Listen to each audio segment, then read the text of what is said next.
this podcast or what? Yes, I am. Thank you for asking. I'm voting for what? Okay. Good night. And here we go.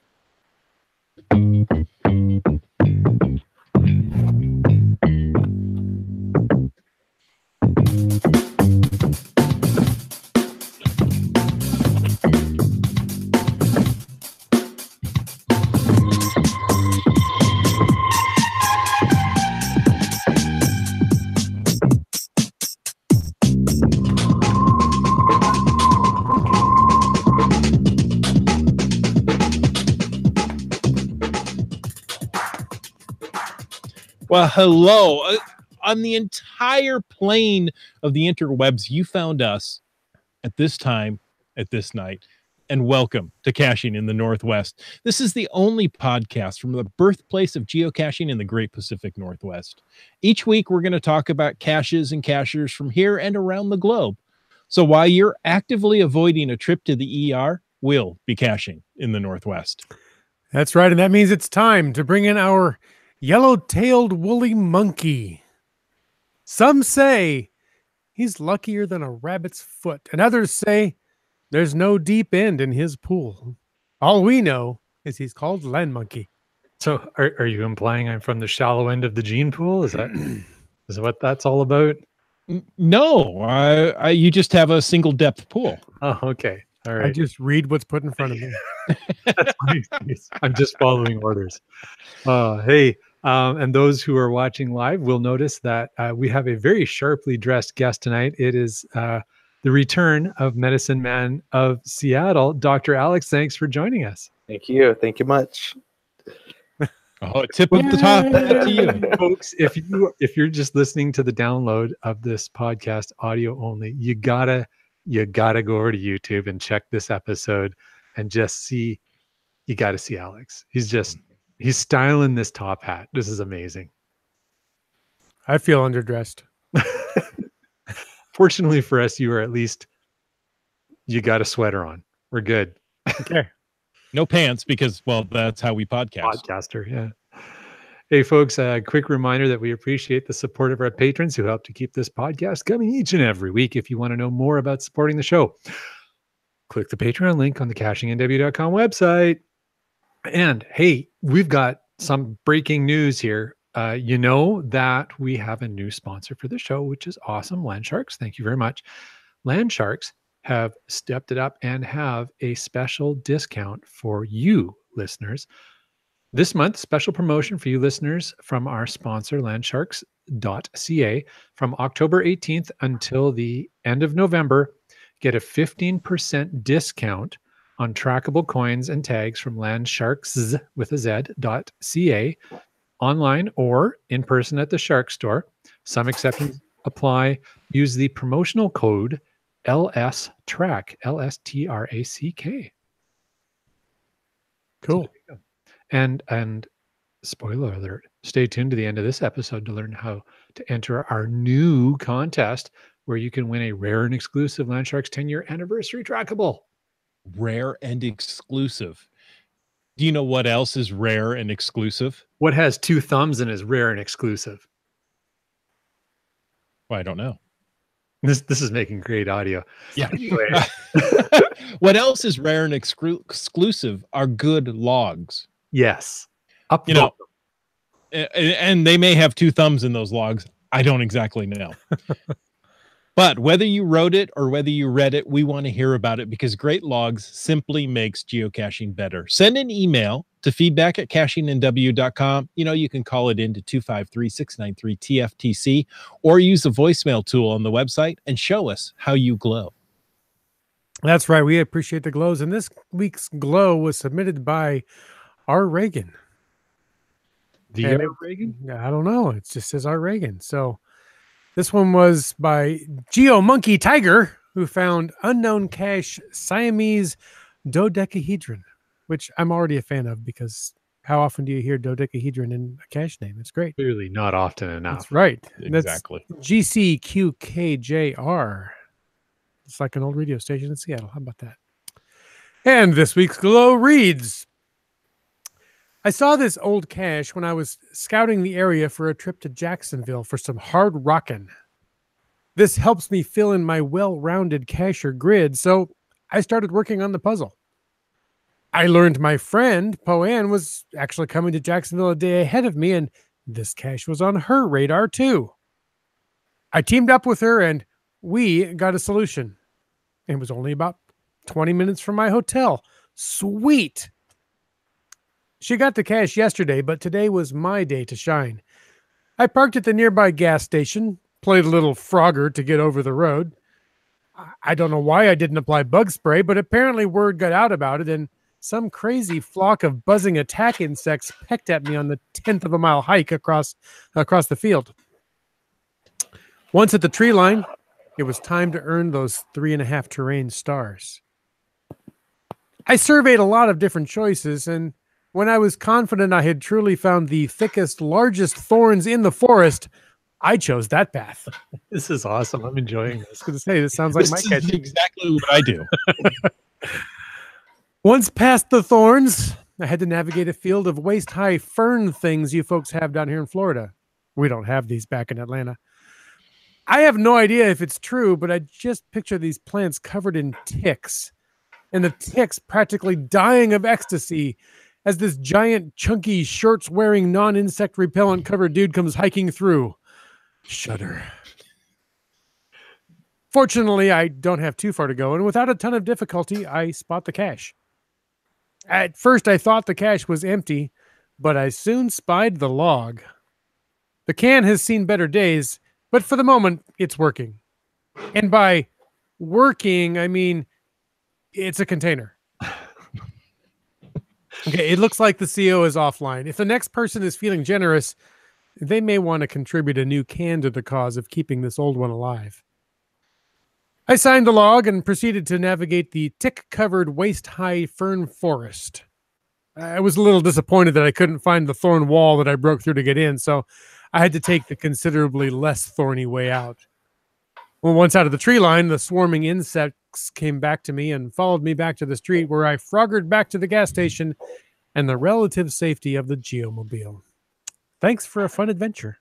That sounded real sincere.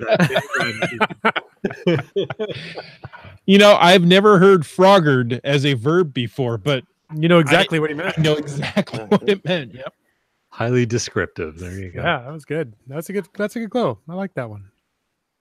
Yeah, the ticks being so excited. Yeah. Hey, we got some feedback this week. We did. We did. Apparently, I made a mistake with the glow last week. I didn't make a mistake.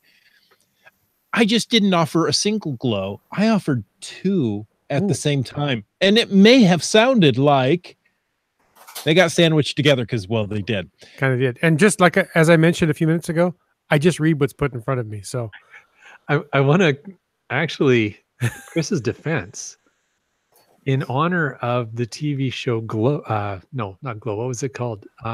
Glee. It was a Glow mashup. Oh, a glow mashup. Yes, bringing two of the best glows together to make an even glowier glow. there you go. I don't think that's a thing. Okay. Now, But I said it, so it's true. So we get this email from Southern Grits. Good evening from Southern New Mexico. I just listened to episode 271 today at work. Great episode. I did, however, notice some familiar words within the glow being read. I think there was confusion in the show notes. You have no idea about our show notes. They are very confusing. hey, Oh, wait. No, they're fine until we actually get in there. You started talking about Tunnel of Fun and a group of cachers going to locate it, sending an Aussie down for the find, if I remember right. It was Brylang's log being read, but then the familiar words rang out. The rest of the email was my submission from Time in a Bottle. That's GC 7 Mike 73 Charlie, and how I missed the Pacific Northwest. It made sense then as to why the rest of my email/caching name were left off when the glow was read several episodes back. It was transplanted by Brylang's glow. Oh, now I see. Yeah. I wanted to make sure this correction was made to give fair credit to the glows where due. Brylang's cache find was way tougher than my time in a bottle multi-cache. And to answer your question, nowadays it's instant grits for me. You remember the cacher's name was Southern Grits, and we went down the discussion about grits. Yeah, exactly. Not many places in New Mexico make real grits the way they do in the South. Yes, I'm a transplant to New Mexico. Anytime you want to visit Southern New Mexico, look me up. Thanks for all the fun. You guys keep me laughing at work. Southern Grits. He continues on. P.S. Grits can also stand for girls raised in the South, which I was. Hence my caching name, Southern Grits. That's a new acronym for me. Yeah, I hadn't heard of it either. She goes on to say, I would be interested to know how others derived the cache name they came to use. I like There you go. That sounds like a good hashtag FATAS topic. Yeah. Oh. I like it. Sweet. All But right. that's not all the feedback we got this week. It's not. No. There's more, Is but this- wait, there's more? Is this feedback about glows as well? No. Okay, so we can move into the afterglow. Is it feedback about other mistakes we've made on this show? Possibly. And I am definitely feeling the afterglow. Okay. Yeah, the next one is an email that came in from Ron Witt. He writes, not sure if this matters or not, but on show 271, your guest referenced a couple of Where I Goes and why. That was our Where I Go episode with my favorite rapping geocacher, MC3 Cats. He mentioned the cache USS Arizona by Joyful Nomad. That's GC4 Kilo Echo Kilo Yellow. The CO of that Where I Go is actually Land Nav Master. Ooh, Land Nav Master. That sounds impressive. Joyful Nomad is the CO of the other Hawaii cache mentioned, who done it at Shark Cove. Is GC4 Tango 45 Alpha. I think the Caching in the Northwest crew needs to take a field trip and research both of those caches in person. I think maybe that's why we're getting confused. So we should probably Yeah, exactly. we'll clear that Until up. we do them, I don't think we could even talk anymore about them. All right. Well, we'll pause on that. Last comment in there from Ron Witt is, by the way, I'm glad the shows are back on iTunes and timely. You're welcome. And we're glad of that too. Yes. Yes, the iTunes are reorganized and straightened out and all that kind of thing. We like the iTunes and when things work right. We like them when they work well. Yes. Yes. So is Land Nav Master a cousin of GeoNav Pros? Oh, I don't know. Is what's more significant? What's higher in the hierarchy, the master or the pro? Ooh. I don't know. No. But Hashtag FATAS. I know somebody that is a master and a pro of first aid on the trail. Ooh. And that would be our guest tonight to discuss first aid while geocaching. It's our returning guest, Medicine Man of Seattle. So welcome back. Thanks for coming. Thank you. Thank you. So last time you joined us, we had great response to the topic of first aid relating to safety and geocaching, what to put in a first aid kit. So we'd like to continue to explore that topic a bit with you, if you're willing. I assume the feedback was positive feedback and not just, why would you bumbling fools have this man on? No. So let's go on. Alex, which is, why would you be on a podcast with these bumbling fools? But Yeah. okay, we're good with that either. Yeah, we mashed up the words in a different order. Something like that. Same words, different order. It all means the same. Yeah. Well, we're glad you're back. And maybe somebody listening to us did miss the last episode or is unfamiliar with you. Why don't you, if you're willing, share a little about yourself? How long have you been a geocacher? Tell us about Medicine Man of Seattle. So I started geocaching basically as a second or third date with a woman when I was in Cincinnati. I had no idea what geocaching was. She was a fanatic about it. She had her yellow E-Trex with her, and we went to one of the big parks in Cincinnati, and she got a little notepad out and started reading some plaques and jotting down some numbers and mumbling to herself, and I just wandered along with her, and lo and behold, we turned this corner, and there's this large Tupperware in the base of a tree filled with books on CD. Yeah. And I had no idea what to do next. She says, well, you got to come up with the name. So I was living in the city of Norwood there. So I was Medicine Man of Norwood. So I put that down. And then I said, can I take a CD? And she says, no, you don't have anything to trade. And I felt so disappointed. So then we walked further through the park and we found a small fountain. And this, again, she's like, I think the cache is somewhere in the fountain. And the fountain's on and water's flowing. And sure enough, you can kind of get your hand up and over one little area just at the right angle. Then the water starts to pour down your sleeve and down into my vest. But I reached and found a medium-sized Tupperware and thought, okay, this may have some merit. I'm now half wet. I didn't get a book on CD. And I'm still perplexed on what to do. I'm not so sure we went out on a fourth date after that. Fast forward, that was in 2006. Fast forward to herself, that was an issue. Right. It was okay. It was getting your shirt wet. Getting my shirt wet and not getting my book on CD. Yeah, there you go. Not understanding the rules of geocaching, the trade and trade alike. Yeah.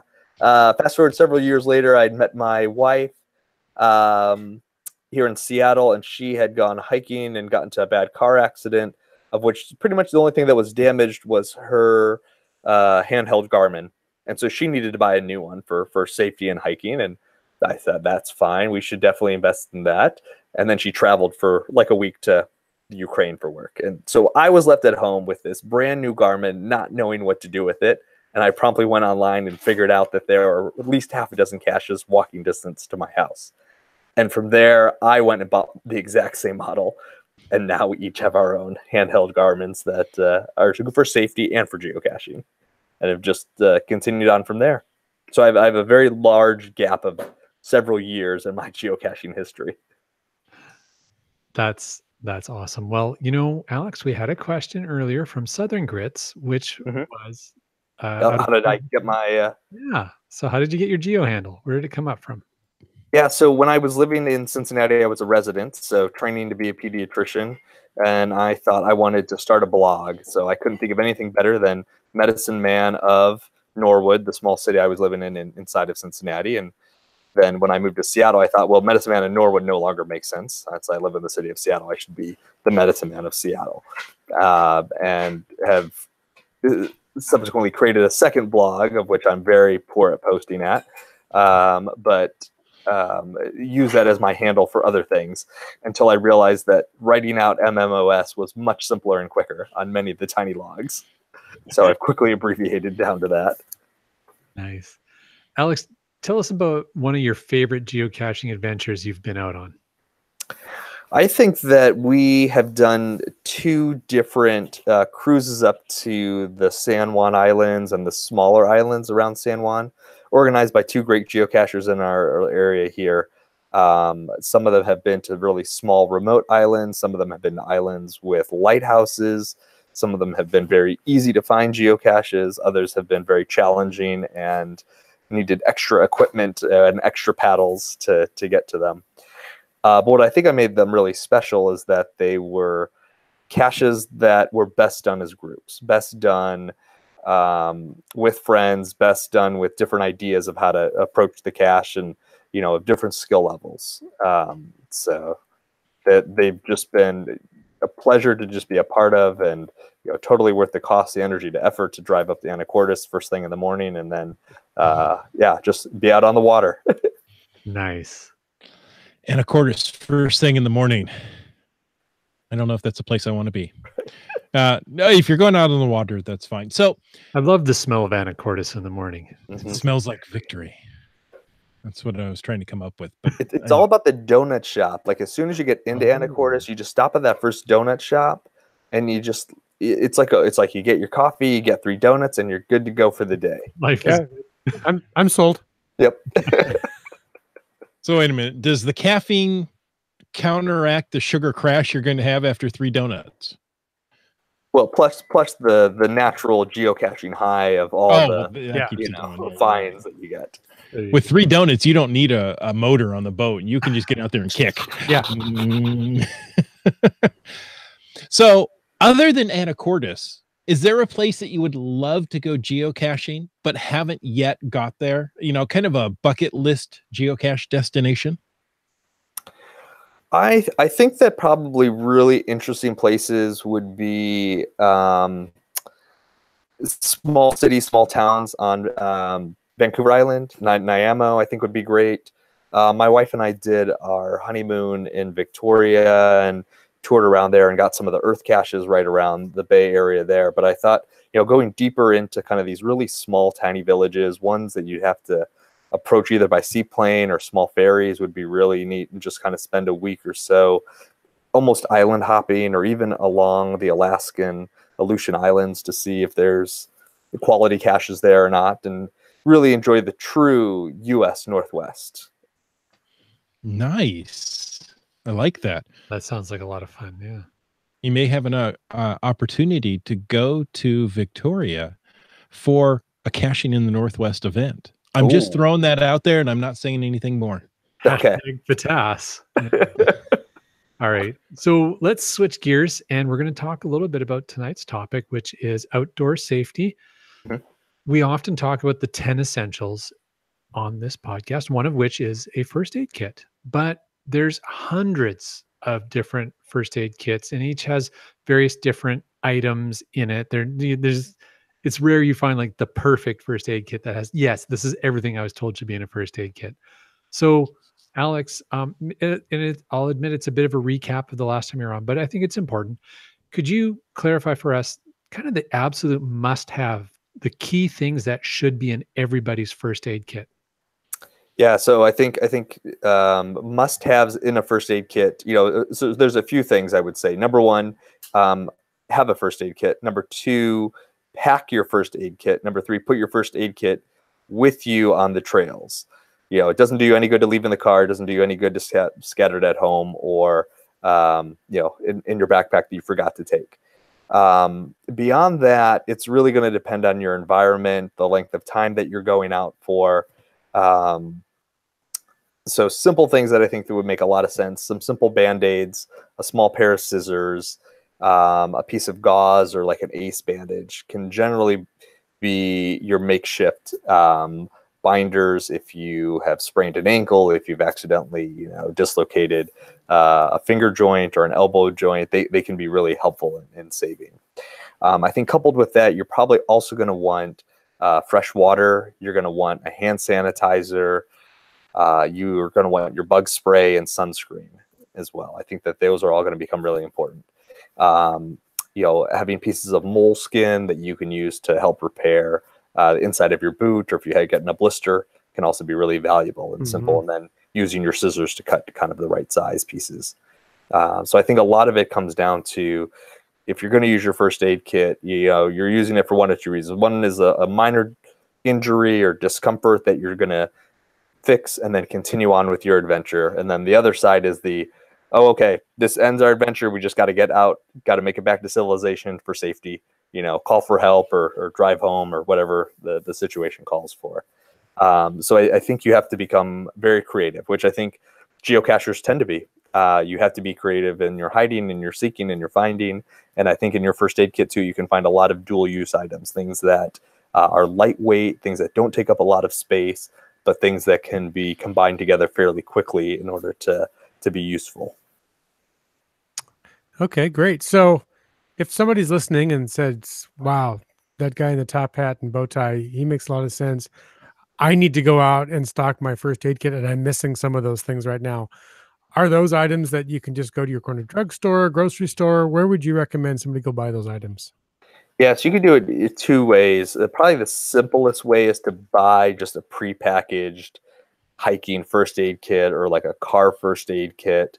That's generally going to have a little bit of everything on there. You can certainly go to your drugstore. You can certainly go to Amazon. You can certainly just raid your own medicine cabinet and start to piecemeal things together. Now, the risk with that is that your spouse may say, hey, where are my scissors? Why did you take, why did you take our sunscreen and not replace it? What if you're spending the night at Land Monkey's house? Can you raid his medicine cabinet? Right. Or heaven forbid you take the last sanitary pad, that works as a really good absorber for when you're walking through those needles of 3 inches long and get scrapes on. So I would probably recommend, if you go and buy a commercial first aid kit, it comes in a nice package. It's all sealed. It's tight. It's small. But then make sure you open it up and look at everything in there and get to know your first aid kit. You know, play around with it, take everything out, see what's repackaged, see what you have and what you don't. And then as you have to use your first aid kit after your adventures, make sure you think about replenishing them. So you'll quickly adapt to new things. You know, you may not like the individual packages of a Benadryl, so instead you put some in a Ziploc bag, or you'll have a plastic container that you'll create or have for a geocache and store them that way safely. So I think it's an ever-evolving sort of piece of your hiking equipment. So you're really saying go buy a first aid kit. It's going to save your marriage. It's going to save your marriage. It's going to save your time. It's going to save you money, probably in the long run too. You know, if you have to buy a pair of scissors, a box of Band-Aids, you know, a bottle of ibuprofen, I mean, you probably have spent more than the prepackaged first aid kit for, you know, a 2 or 3 day hike. Yeah. Right? And the dollar store is actually not a bad place to pick up onesie twosies items if you need a 4x4 pad or, you know, some other things, ace bandage. Yep. You know, they're going to be single use items. Don't have to go buy the you know, premium items for that. Yeah, a small mirror or something like that as a reflective device, anything like that. Yep. One of the things I found in my experience with the store-bought off-the-shelf first aid kits is the scissors that come in them are crap. Yeah. They throw those out and go on Amazon and get a proper pair of safety first aid scissors, the ones that look like they won't cut anything but cut everything, not like the cheap little 2 little bent pieces of metal scissors that come in your first aid kit. I have literally personally had the experience of trying to use those scissors, those little scissors that came in the first aid kit, and they actually fall apart when I'm trying to use them. Go, "Grr!" Say bad words, throw them across the park, take my knife and use that. And did you use the remainder of the first aid kit on the person that you impaled with the pieces of scissor? I didn't need to, because the pieces of scissor just bounced off and fell apart and disappeared into the ether. But you hunted them down and disposed of them properly. I didn't actually throw them across Okay. the park, but I did say bad words because I was really annoyed. But yes. So that was definitely one thing I would say to what Alex was sharing, which is pull the kit open, go through it, make sure you've got the key things that he was discussing in there, because it's important. And you've triggered for me another question, Alex, which is once you've got the kit, you've opened it up. I'm going to guess you probably need to understand how the things in the kit work. What are kind of the most important things to understand and know about using the items in the first aid kit when you're out in the woods? Yeah, I mean, I think looking at it and seeing, first of all, what is wrapped in a waterproof bag, or is the bag itself waterproof? Does it make sense to just take the whole first aid kit and put it into a Ziploc bag? So that way that will save, you know, a lot of your exposed bandages or Band-Aids. If it happens to be a rainy hike, that they'll still be useful. I think kind of knowing the doses of any of the medicines that come in your first aid kit, so whether it's your Benadryl for 25 milligrams or ibuprofen or aspirin, knowing the strength of your sunscreen. So just kind of being familiar with, you know, some of the items and the quality of them, I think is also important. Like you said, if you take the pair of scissors out and they won't cut, you know, through pieces of paper, well, they're not going to cut the bandages. They're not going to cut your Band-Aids. They're not going to cut your mold skin. So I think, yeah, having a good pair of scissors or a knife that's sharp, and then a small pair of tweezers or forceps too, would be really important too. Imagine a geocacher without tweezers. What the heck? Right. Oh, it can happen. GeoNav Pros in the chat keeps talking about his first aid machete that he seems to carry instead of scissors or that might fall under the category of overkill, but I think I had sold my red truck actually with an old machete under the driver's seat by accident and forgot to remove it. You know, and I'm sure it would. And to be honest, it was a cheap machete. It was one of these, like, you know, Home Shopping Network deals, or, you know, Freight Liquidators. You know, use your 20% off coupon and get a free machete or something like that. And I thought, if there are any blackberry bushes in my way, I am going to teach them a lesson. Nice. And then the person who buys your car goes, "Why is there a Ooh. machete under the back seat?" Not only that, but what are all these weird colored red stains on it? Where is this Said from? he was a doctor. What kind of doctor was this guy? Oh, speaking of an oddly stained machete, how does one know when an accident, maybe with a machete, is going to need more than just field treatment? And great question. So I would say that if you're by yourself and it's more than just a cut, a sprain, something that you can continue to walk on, you're probably going to need more than just treatment. I always encourage people to go hiking with friends, or at least tell a loved one where you're going to be. And if you don't return, they can help you find a search party or, get back to your car.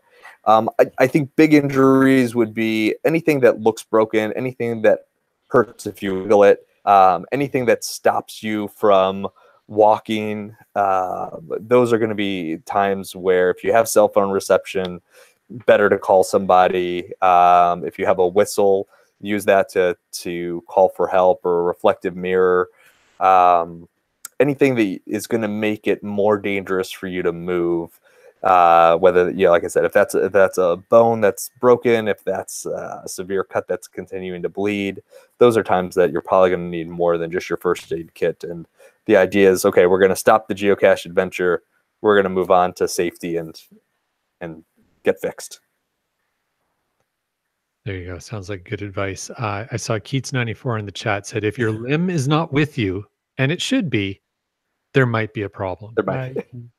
That's a good measuring stick. You may, I would say, be a little more specific than that, but definitely that would be a case of calling for help. Yeah. I did. Alex, I really like that phrase you used. If it hurts, if you wiggle it. Right.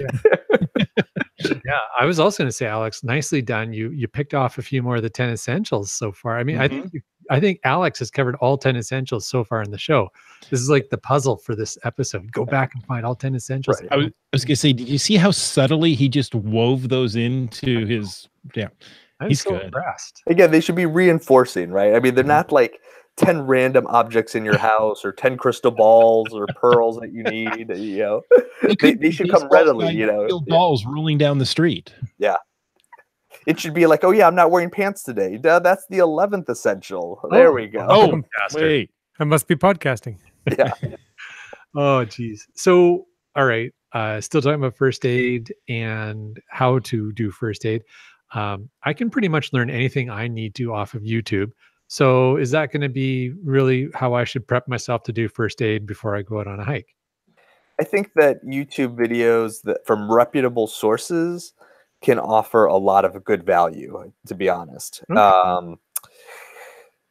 Learning what's an emergency, learning how to identify an emergency, learning simple first aid kits and technique can really be gleaned. There are a lot of crap YouTube videos out there. There's a lot of videos that aren't going to show you anything useful, or they're done to be, done to be spoofs. So I think that if you can tell pretty quickly if it's going to be quality or not. I don't think any one YouTube video is going to cover every topic. I also don't think that, we expect every cacher or every hiker to go through a library of YouTube videos. But I think what's probably important, if you're hiking in the desert, you may want to learn about, temperature variation in the desert. You may want to learn about, how do I find shade? You may want to learn about what SPF actually means and why it's important on your sunscreen. You may want to learn how to best guesstimate the amount of water you should take with you as well. How much should you drink throughout the day at a certain temperature? Similarly, if you're going, hiking into the mountains, you're probably not going to learn from YouTube video how to use your ice axe. I would probably recommend you take a real mountaineer's course, go with a friend, practice someplace easy before you build up and climb Mount Rainier or Mount Adams here.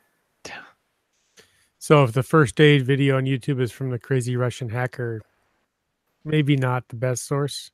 Right. If they're taking like toothpaste bottles and a drill and a hot glue gun, and you're making your own rappelling device, probably not going to be the best. Ooh. Etsy Wait, first aid kits. Okay. I can do that. But I have all kinds of ideas now. But it'll teach you how to boil an egg in 3 seconds flat. There you go. Hard boiled to be just perfect. Okay, so maybe slightly off topic. I used to be an electrician for a living. I used to wire houses, and I would sometimes roll up to a job in the morning, and the homeowner would be there and said, "Can I help?" And my first thought was always, okay, if they help, A, it's going to take twice as long, and B, I'm going to have to charge you twice as much because it just doesn't help when the Right. homeowner tries to help. So along those same kind of lines, are there common mistakes, errors, or poor judgment decisions that people make out in the field that they come? You said you did a internship or a residency at a hospital, probably ER or that kind of thing. If somebody shows up at the hospital, what's something that doctors and nurses say, why did they do that? So I think most people try to do their best. I think most people, want to help their friends. I think it's probably often the cachers and the hikers that think it's just a flesh wound. I'm going to continue on. It's going to be okay. And then they realize too late, like, I really should have stopped and turned around and gone back. So I would always say, be in the right mindset, have your designated, non-drinking hiking friend that can gear you in the right direction and say, yeah, that hurts when it wiggles. We should probably think about something different, a different plan. I think for the most part, though, like I said, if you are in a situation where you're like, this is going to end our adventure, let's just get out of here, you've probably piecemealed something together, a splint. You have your friend walk down the hill, you're sharing water, whatever makes sense. You may be out in the middle of the night, but eventually you'll get back to safety in your car, and then just heal up from the elements and exposure, and get cleaned up. It's probably the best bet. And the ER sees lots of people in all conditions and all times of night that come in. And if you happen to roll in at 3 o'clock in the morning, because that's the time, you got off the mountain at midnight, and 2 hours driving, from Central Washington, that's the time it is. They're there to help you. Those were oddly specific times and durations you chose there. Like, maybe this has happened to you. There's many times. Yeah, Mount Si looks pretty small on the map, but when you get up to that haystack and the sun's coming down and your lights are flickering, there's some chances you're taking there. Nice. Well, we've got questions from the chat. We've got actually some good ones, and some that, well, anyway, that Land Monkey's going to have to answer. We'll let you decide which ones are which. Breiling says, sometimes I just want to restock Band-Aids in the kit, but they're somewhat expensive. Is there the best place to buy supplies for restocking of just the things you've used? So again, like REI will sell like small packages of the medicines that they have in their first aid kits, but you generally are buying 3 things of Benadryl with 3 things of Advil with 3 things of sunscreen. But almost enough that if you buy enough of these, you create your second first aid kit, or your first aid kit for your car, or one that you can leave in your bike. A box of Band-Aids, I always get the bright, colorful kid ones because they make great gifts for kids' birthday parties, number one. And number two, if I have an injury, you're showing it off with pride. So don't skip out on the Band-Aid. They're fun. But I would probably say like Bartell's or your local drugstore will have probably the widest selection. And then just be mindful that you're often buying things in packs of 5, 10, 20. So just be smart and make yourself a second first aid kit and put it somewhere, or give it to a geocaching stream friend, or bring it to an event to raffle off. Or there you go. Yeah. That's smart. Alex, I like I've got a question about the Band-Aids. So fabric versus plastic. Again, most Band-Aids are like your cheap imitation form. I'm just covering up a wound. I'm not stopping the bleeding with a Band-Aid, but it may protect against a small blister, or I just don't want to get this cut more dirty. I think it's whatever you have is probably the best Band-Aid to use. Okay. Yeah. Cool. Question from MC3 Cats. Are there items in a first aid kit that have expiration dates? And how often should you go through your first aid kit and check for expired items? So probably anything that is more liquid is probably going to be much more likely to have an expiration date. That would probably be your sunscreen, some of the anti-bug repellents may have an expiration date. The other thing too to be mindful of is that when they go through kind of extreme temperature changes, those liquids will start to break down. We've had several bottles of sunscreen here that, you know, they're good 1 year and the next summer you tip them and it's just liquid water that pours out and you can tell it's all degraded down. I would say that, you know, on your birthday is always a good day to check your first aid kit. There you go. You know, your opening of duck season, whatever day is meaningful for you when you're going to go hiking, you know, make that your day where you're going to lay everything out, repackage it. You know, the first day you're bringing out your tent is the first day you're going to open up your first aid kit. And anything that is leaking, anything that smells, anything that looks discolored, that's the perfect time to pitch it. Again, you know, no matter how expensive any of these small items are, if you're going to need it in a bind and if it doesn't work for you, it's a waste of your time, energy, effort, weight that you're carrying. You know, you want something that's going to still make your caching experience enjoyable. Well, if we get rid of everything that leaked, smelled, or was ineffective, I wouldn't be here anymore. Check. I try to check like that on my body every year. On your birthday? Yeah. On my birthday. Oh, that's awesome. I love it. IHAM had asked in the chat, has Dear Geocache Guy done a first aid video yet? And the answer is no. And I don't know if that's something the world needs or not. Yeah, I'm not sure. Yeah, I think the crazy Russian hacker will have that taken care of for us. One from Three Hymns and a Rose, who had to go pick up his oldest child from a youth event. He adds, my kit has Advil, Robaxit, and Voltaren gel. Bad knee. He said, these three friends let me hike thrice as far as I should. The hip flask of rum also helps dull the aches. So I think for some people, he knows exactly what's in his first aid kit. He's also added to his first aid kit. So based on experience, he's thought, well, okay, you know, after about the third, fourth mile, my knee starts to ache, but I can keep going with just a little bit of pain relief. So I think that's a great idea. Yeah, and I'm sure when he uses them, he knows where he's got his bigger supply out of his bottle and his medicine cabinet and restocks it, so he's set to go the next time. I'm just a little worried that he's mixing drugs and alcohol on the trail, but that's a whole nother thing. He's an adult. Well, you know, Washington and Canada as of yesterday. So anyways, well, he knows his chemistry. Let's just and he does know his chemistry. That's true. But not his biology. So that said, I think that's great. So Three Hams, your first aid methodology sounds like it has Alex's seal of approval there. It's good stuff. That's what we're looking for. Alex's seal of approval. Right.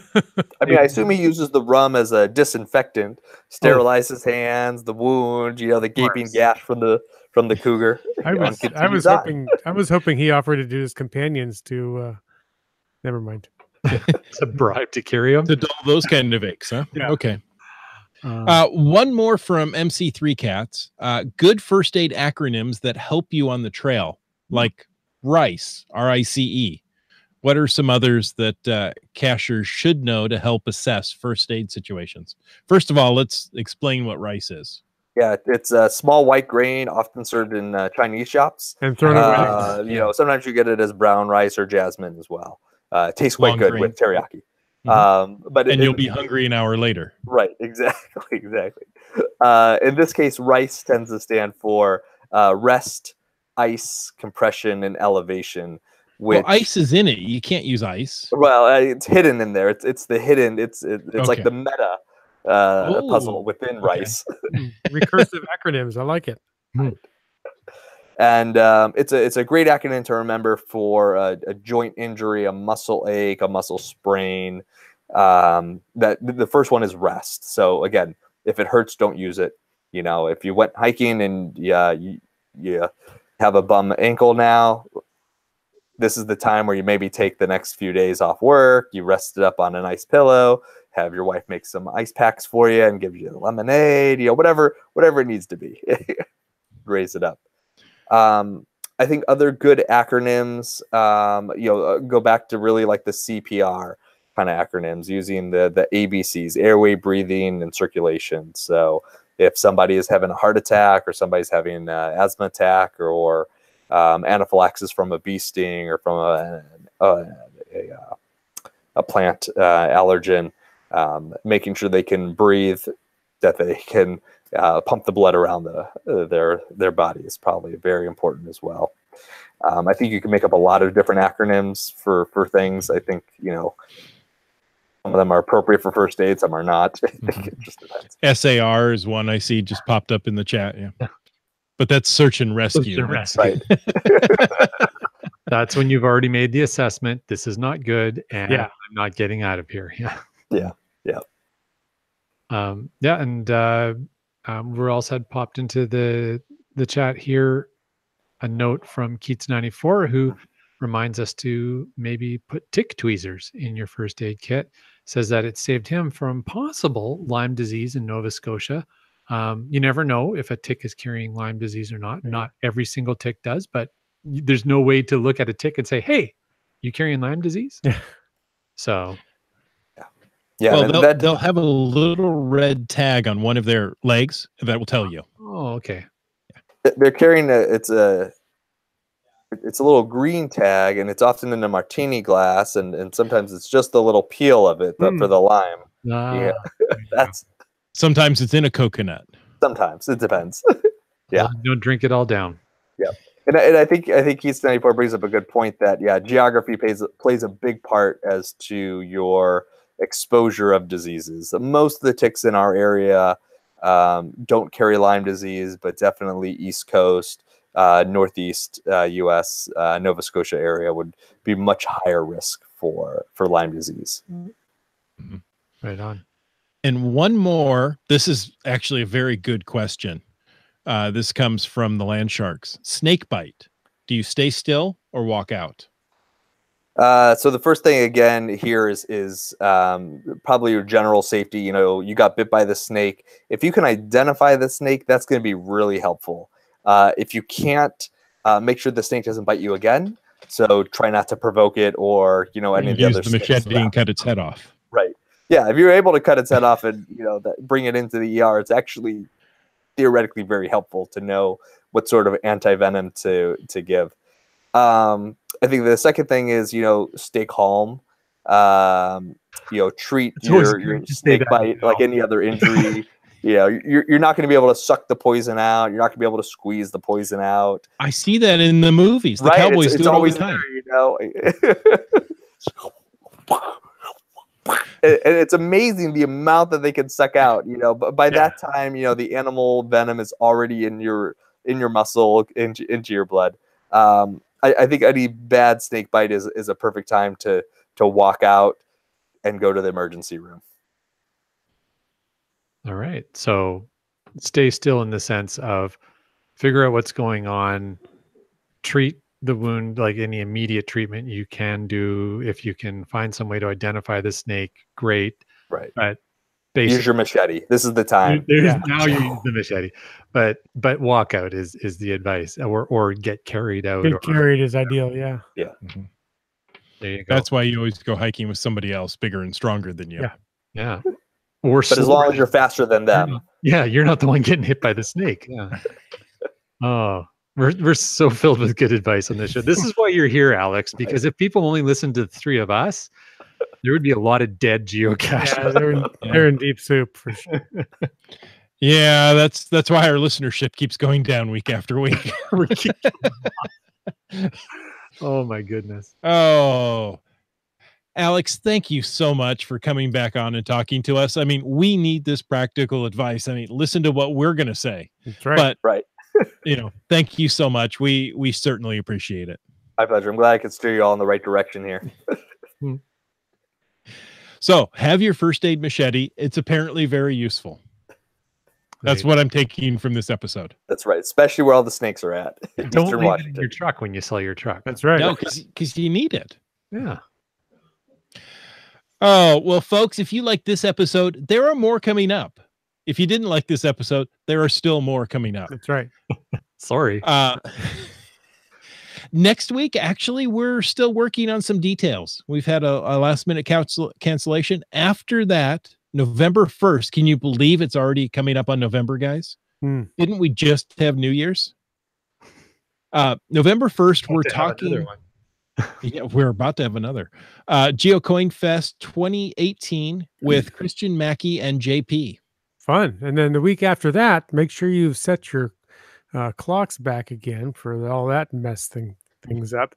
But we'll be talking about the Olympic Geo Tour with Olympic Park Tourism, followed the next week with a update from Washington State Geocaching Association about winter, because well, winter is just around the corner, isn't it? Winter is coming. I've heard that somewhere. Which changes what you need in your first aid kit. There you go. And what you carry and all that kind of stuff. But yeah, we're looking forward to that. And folks, I want to take a moment to thank Landsharks, our corporate Denali level sponsor. Landsharks.ca is the outdoor adventure and geocaching store. Check them out online or go in person and visit their store in Victoria, British Columbia. They're open 6 days a week except holidays, and they ship online orders every single day. So not only do we want to thank those great folks at Landsharks, we also want to thank our faithful Denali level supporters. That's Bounce, Team Squirrel, Limax, and WorldCaching.com. If you want to know more about supporting this amazing podcast, well, just go over and click that Patreon link on the CachingNW.com website, and you too could have your name read in one moment by Land Monkey. Ooh. I don't know. I think that's a punishment of some sort. I need a drum roll sound effect. All right. So, So, about a rim shot? No, never mind. wrong. So our patrons are Broncos Fan for Life, Sprouter, Camp Clan, Tick Magnet, Kev MacD, Subway, Mark Doramore, Dune Buddy, Kid Vegas 19, Geo Nav, Pros Wino, Seattle, Ackerdoc, Billy Robson, Gene Eyes, and Teus Keats 94, Trexer 0, MC3 Cats, and Kennel Barb. Yay! I don't know why I always pause in Genies. I guess because I always look at it and go, how am I pronouncing that this week? Niece, like the female Genies. niece, yes. The Okay. female family member relation. All right. I'll try and Not the nephew. I'll the keep niece. screwing that up. Don't worry. That's what we like, consistency. Well, definitely thank you to all the sponsors. And Medicine Man of Seattle, thank you for joining us on this episode. If somebody wants to reach out and have a private consultation, ask you geocaching trail advice, how could they get in touch with you? Probably through Medicine Man of Seattle on geocaching.com. Perfect. How about cool hat advice? I would say the same. Facebook, Alex Hamling. We can share photos. I like it. Nice. All right. Land Monkey, where can people reach you? So we are on Twitter, Instagram, and Periscope at LandMonkeyGC. On Facebook, we're Team Land Monkey or Land Monkey's Geocaching Adventures. On YouTube, LANMONKEY, Land Monkey on YouTube. We are moving along through season 1, our Baltic adventures, and I'm currently editing the next episode, which is Russia. We're going to St. Petersburg in the next episode. Very exciting. I've got so much content. It's taken a while to edit this one. Because Mother Russia is so big. It was just such an awesome couple of days in Russia and just trying to figure out I don't know. It's cool. We're having lots of fun with it. However, Wits End, if people wanted to check you out, where would they go? Probably just same places. Facebook, Twitter, geocaching.com. I'm Wits End in all 3 places. Chris of the Northwest. Well, Caching NW on Facebook and Twitter. You can try Google Plus, but what's the use? It's not going to be around much longer. Or head on over to cachingnw.com/hosts and read the bios and find all the links that we just mentioned, because we know you're on the road, you're driving, and you're thinking, I need to find them on Twitter. Don't do it while you're driving. No. Wait, Don't do that. go to go to Caching NW. I did it. Yeah, you caught me. CachingNW.com/hosts. Find it there. That's right. Safely. Or you could go to Geo Gearheads if you're interested in that podcast. Well, I was coming up with geocaching. Yeah. Well, and for all of you, we want to thank you, each and every one of you, for taking the time to listen to this episode of Caching in the Northwest. You can be part of the show. Give us a call, 253-693-TFTC. Leave us a comment. Ask us a question. You could restock our first aid kits for us. That's always helpful. Anytime, day or night. Or maybe you could swing by with your machete and lop the head off of a snake. Of course, you can also email feedback, feed whatever at cachingnw.com. Your support, it helps to keep quality shows coming. If you like this show, please click the Patreon link on the cachingnw.com website and subscribe on iTunes, Google Play, Stitcher, or whatever your favorite podcasting application might be. This show is produced by Chris Umfenauer and Jay Kennedy, hosted by Chris J. and Jim Paulwitz. This show is licensed under Creative Commons Attribution 3.0 license, copyright 2018 by Chris Umfenauer. And there's no way I'm ever going to read all that in one breath like Land Monkey reads his list. So you're stuck with what I got. There you go. You know, we're not stuck with just that. We have the after show to be stuck with as well. Yes. Wait, that's not the way you're supposed to say it, is it? So folks, if you've stuck with us through all the credits and silliness, now you get more silliness. So you're welcome. I mean, you know, if we could make the credits that much fun to read, we ought to. Yeah. Feed deck. Yeah. So yeah, there's maybe a bit of an inside joke there, and we'll get to that. Hey, if you're new to The After Show, this is an opportunity for us to reach out and touch. That's not appropriate anymore. To get in contact with those who are in the live chat. And if you use the hashtag FTAS, that's FTAS for the after show, our chat watching lackey will actually grab that, put it in the show notes for us. And guess what? I get to stay focused and actually paying attention to what people are saying rather than reading a question that was previously Chris, answered. You just tipped something off here. Do we have a new active member of the podcast? Do we have somebody else doing some work behind the scenes here? We do. So should we mention a name or just leave it as the chat watching lackey? Ooh, I don't know. Why don't we leave it as a chat watching lackey and see what transpires from there? See what happens from there. But we do have a chat watching lackey. That is a tongue twister, a chat watching lackey who is keeping track of what's going on in the chat for us and posting things over into the show notes for us so that you, viewer and listener, get a better quality podcast, because Chris and Jim and I aren't quite as easily distracted as we normally are. The CWL, that's the chat watching lackey. Oh, does that translate into Canadian well? Yes. Okay. It's a literal direct one for translation. Okay, good. CWL. Alex, you just asked something. What's up? Oh, the chat watching lackey. That's not a copyrighted name by another company, organization. Definitely not the chat watching part. Perfect. hence why maybe they're not sponsoring your show, huh? Or being a Patreon supporter this year. Yeah, I was trying to come up with another term like lackey, but lackey really kind of, well, in the culture we're in, lackey has a definite connotation. Yeah, that's positive. Yep. Yes. And I couldn't quite come up. A minion. Now minions have been corrupted now by Gru. Yeah. So maybe somebody in the chat can help us come up with another name for the chat watching lackey. There you go. Yeah, you guys give us some creative suggestions of how we're going to brand our chat watching lackey. Because and you can't use the word monkey because that's already taken.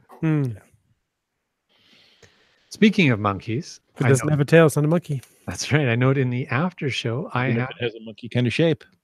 I'm just ignoring you guys and rolling through here. That's normal. had made a comment, hashtag FATAS monkeys littering in Utah.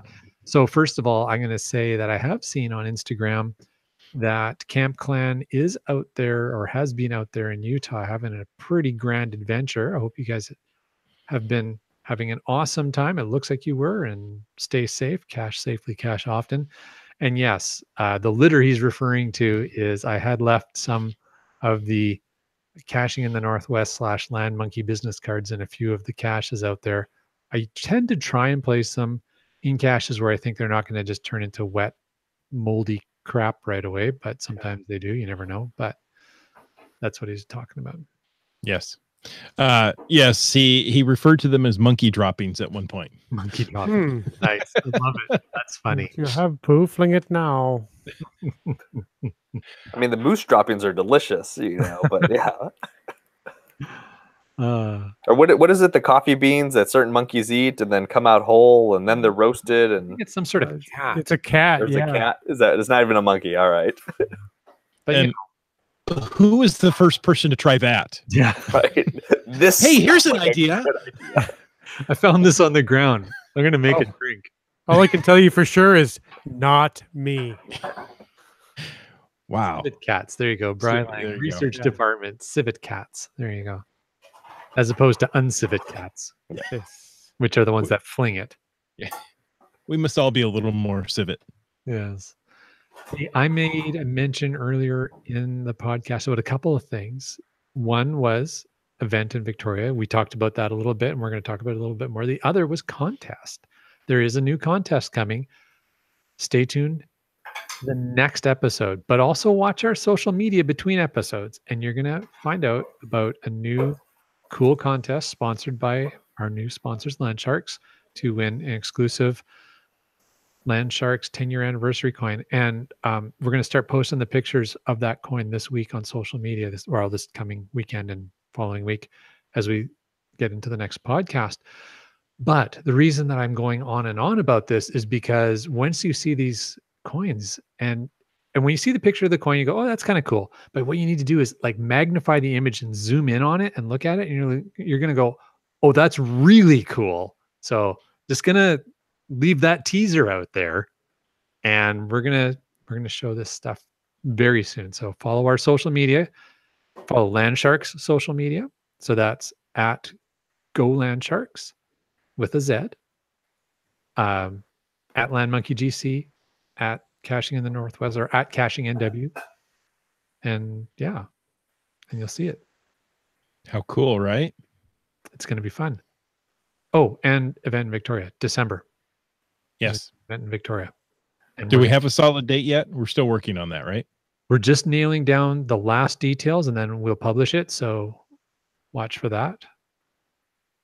Okay. Is there going to be a Cache in the Northwest badge icon for our? Ooh. Maybe there should be. A profile souvenir. Yep, your profile. Yeah, For the event? the Monte Cristo hike. Yeah, probably. MC3 cats. How about a plug for Land Sharks with the chat washer? How about the chat watching sharks? There CWS. you go. Breitling wants everything. Can I has coin? Can I has date? You're married. No, you cannot have a date. Not with us, anyways. Although I guess if you did have a date with one of us, it would be a mandate. Oh, there you go. The show does need a mandate. Bad dates. And yes, you can have a coin. You can have a Canadian penny. Probably has a couple of those already. I think I have a couple. Bottom of a chair. Oh, let's see. There's a after show note for Medicine Man of Seattle. Hashtag FATAS. Remember that in US you watch TV. In Russia, the TV watches you. More Russia jokes. More Mother Russia jokes. Yeah. Love it. Okay, I'll read this next one Yeah, because it has to do with Ohio and all right. from Ohio. So Stark Casher says, tomorrow going on a 1-day geocaching trip from Toledo to Columbus. It's about a 2.5-3 hour drive to attend third season kickoff party for podcast Ohio versus the World. Interesting. I will get 9. We'll get 9 new degrees for the Ohio 360 degree challenge. Should be 225 of 360 after the trip. Wow, Nice. that's pretty good. Hey, From Columbus, you should be able to get 360 because, well, it's the center of the state. there you go. I want to throw out a little correction. Landsharks has corrected me over in the chat. On YouTube and Twitter, their handle is @Landsharks with a Z at the end. And Instagram, it's @GoLandSharks with a Z on the end. So there you go. I'll make a point of getting that correct in the future. Nice. What else we got? Oh, hey, our good friend Keats94 on a very recent podcast on this very channel has added a hashtag FATA saying it is day 379 of the geocache. Hey, that's more than 360 of the geocaching streak. The bond only gets deeper. So, all right, here we go. Now he's aiming for 400 days, but we all know that I won't like not feeling the pressure to find a daily cache. Hashtag streak Stockholm syndrome. Oh, that's brilliant. I love that hashtag. Streak Stockholm syndrome. I love that. Yeah. Oh my goodness. That's funny. All right. So wow. We 379 days. That's impressive. Yeah, that's getting awful close to 400. So we'll see if he actually stops. We'll just call it 400 now. I'm trying to get into his head. So I think it's been an hour. I think we've done a pretty good podcast here. I think we've covered everything else. Yeah. We have. Folks, thank you so much for listening to us and our silliness. And Alex, thank you so much again for actually bringing useful information as opposed to what we do each and every week. And until next week, get out and get caching in the Northwest.